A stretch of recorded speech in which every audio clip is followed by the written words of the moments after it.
ઇન્વેસ્ટમેન્ટની અંદર વધારે પડતું ડાયવર્સિફિકેશન છે એ તમારા પ્રોફિટની પોસિબિલિટીઝ ઘટાડે છે. ડાયવર્સિફિકેશનથી તમે રિસ્ક તો રિડ્યુસ કરો છો, પણ સાથે સાથે તમારો પ્રોફિટ જે લેવલ સુધી વધવો જોઈએ એ લેવલ સુધી વધી શકતો નથી જો તમે વધારે પડતું ડાયવર્સિફિકેશન કરશો તો.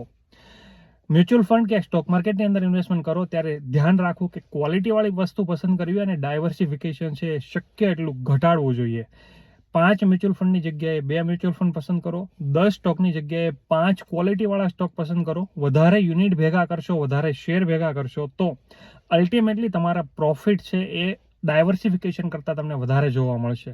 એટલે જ્યારે પણ તમે વધારે પડતું ડાયવર્સિફિકેશન કરો છો, ઓછા યુનિટ કે ઓછા શેર પસંદ કરો છો, ત્યારે તમારો પ્રોફિટ છે એ જે લેવલ સુધી મેક્સિમમ વધવો જોઈએ એ લેવલ સુધી નથી વધી શકતો.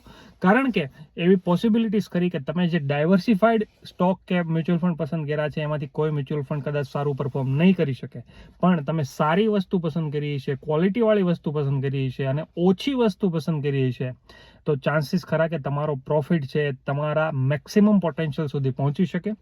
પૈસા પણ તમારા છે, પસંદગી પણ તમારી છે અને પ્રોફિટ પણ તમારો છે. એટલે તમારે નક્કી કરવાનું છે કે તમારે સ્માર્ટલી કઈ રીતે પ્લે કરીને તમારા પ્રોફિટને મેક્સિમમ છે વધારવો છે.